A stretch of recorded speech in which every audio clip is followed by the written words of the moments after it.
Inulat po ng Embahada ng Pilipinas sa Washington, D.C. sa Amerika ang ating mga kababayan sa Florida para sa paparating na Hurricane Milton. Naglabas ang Embahada ng abiso sa mga Pinoy roon kaugnay sa bagyo na inaasahang magla-landfall bukas o sa Huwebes. Patuloy raw na minomonitor ng Embahada ang sitwasyon ng mga Pinoy sa Florida. Kasalukuyang ipinatutupad ang mandatory evacuation sa mga lugar na tatamaan ng Hurricane Milton na tinatayang pinakahahagupit sa Florida. Nakataas bilang Category 5 ngayon ang Hurricane Milton na may lakas na hangin na aabot sa halos 290 kilometers per hour. Ayon sa Philippine Embassy, halos 180,000 Pinoy ang naninirahan sa Florida. Isang Pilipino ang naiulat na binitay sa Saudi Arabia para sa kasong murder. Ayon sa Department of Foreign Affairs, wala pang opisyal na kumpirmasyon ng mga otoridad sa Saudi pero kinumpirma raw yan ng ating embahada sa Riyadh. Isang Saudi national ang umuling napatay dahil sa pera.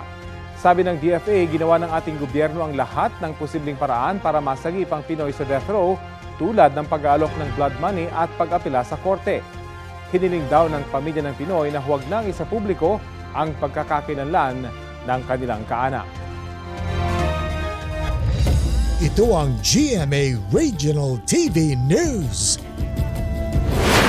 Ihahatid na ng GMA Regional TV ang may init na balita mula sa Visayas at Mindanao. Kasama si Sarah Hilomen Velasco. Sarah? Salamat, Rafi!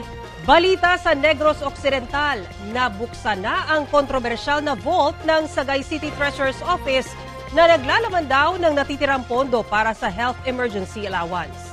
Sa pamamagitan ng code na hawak ng Treasurer's Office, nabuksan ang vault pero walang nakitang pera sa loob nito.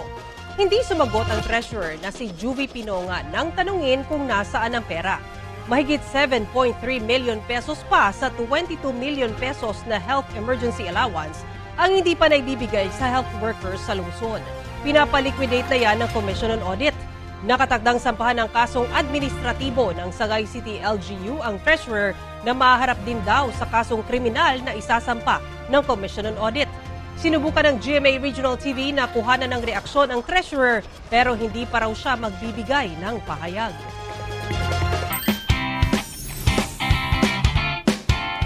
Wagin ang gintong medalya ang Pinay athlete na si Tatiana Mangin sa World Taekwondo Junior Championships sa South Korea. Nanalo si Mangin ng gintong medalya sa finals ng Females 49 kg division laban sa pambato ng Korea. Makasaysayan ang pagkapanalong yan dahil si Mangin ang unang Pinay na nanalo sa naturang kompetisyon. Yan palang din ang ikalawang ginto ng Pilipinas sa loob ng 28 taon ng kompetisyon. Ang una ay nakuha sa inaugural game noong 1996 sa Barcelona, Spain. Mula sa makasaysayang laban niya sa World Taekwondo Junior Championships kung saan nakuha niya ang gold medal, kausapin natin fresh from South Korea si World Taekwondo Junior Championships gold medalist Tatiana Mangin. Magandang umaga at welcome sa Balitang Hali. Magandang umaga po. Anong pakiramdam na historic win ang panalo mo? First Pinay at first gold medal in 28 years sa World Taekwondo Junior Championships. Unang-una po is sobrang tuwa ko po and mixed emotions po yung naramdaman ko po nung time na yun dahil after 28 years po, nanalo po ulit yung Pilipinas ng gold medal sa World Junior Championships. Gaano katindi yung pressure sa'yo na South Korea mismo yung kalaban mo sa finals? Alam natin, unang-una sa kanila nagsimula yung sport na yan at sila yung isa sa pinakamagagaling sa larangan ng taekwondo. For me po, parang inisip ko na lang po na nandyan naman po yung teammates ko, mga coaches ko po na nagsusupport din po sa akin. Kaya hindi po ako ganun na pressure nung nasa court na po ako and parang inano ko lang po yung mind ko na maging kalma and gawin ko po yung dapat kong gawin. Pero na-scout nyo na ba yung kalaban mo bago yung bago yung finals? Opo, pinanood ko na po yung laban niya nung semis po kaya nabasa ko na rin po yung galaw niya. So medyo naging confident ka. Pero ano yung naging biggest challenge mo sa pagsali sa kompetisyon? 3 weeks po before ng competition, nagka-injury po ako sa hamstring ko and nagda-doubt po ako na baka hindi ko po magawa yung best ko sa competition and almost 2 weeks po ako no taekwondo, activity, puro strength and conditioning, puro rehab po. And nagpapasalamat po ako kasi nagawa ko naman po yung best ko and maganda po yung naging resulta. Nung mismong competition ba, nag-recur ito? Naramdaman mo ba yung old injury mo? Sa awa po ng Diyos, wala naman po.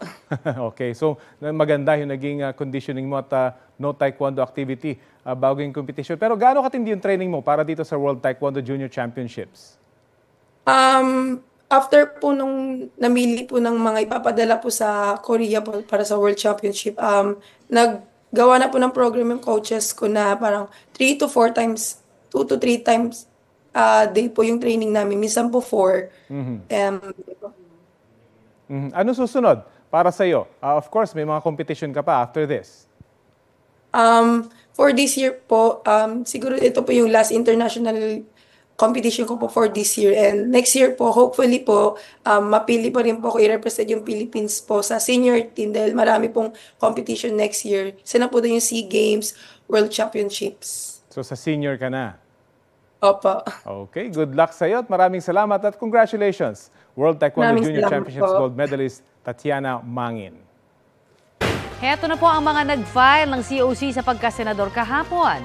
Sina Epifanio Perez, Mar Valbuena, Freddy Maiquez, Leo Cadion, Salipada Amir Hussein, Allen Capuyan, Artemio Maquiso, at Jacinto Bonayog. Nagdahain din po ng COC pero hindi na humarap sa media sina Geter Malinaw, Joel Apolinario, Alice Humalon, Eulogio Partosa Jr., Jose Abelardo Tam, Oscar Onghoko at Agapito Casipo. Naghain din ng COC sa pagkasenador kahapon sina Ferdinand Tuzara, David D'Angelo, Fernando Diaz, Orlando de Guzman, Edgardo Duque, Jeffrey Andrino, Neling Paliza, at Eduardo Bautista. Ayon sa COMELEC, sa pamamagitan ng mga kinatawan nilang naghain ng COC si dating Defense Secretary Delfin Lorenzana at si Attorney Raul Lambino. 50 naman ang nadagdag sa mga party list na nagsumite ng kanilang Certificate of Nomination at Certificate of Acceptance of Nomination. Kapuso, para sa mga maiinit na balita, mag-subscribe sa GMA Integrated News sa YouTube. Sa mga kapuso naman abroad, subaybayan nyo kami sa GMA Pinoy TV at sa www.gmanews.tv.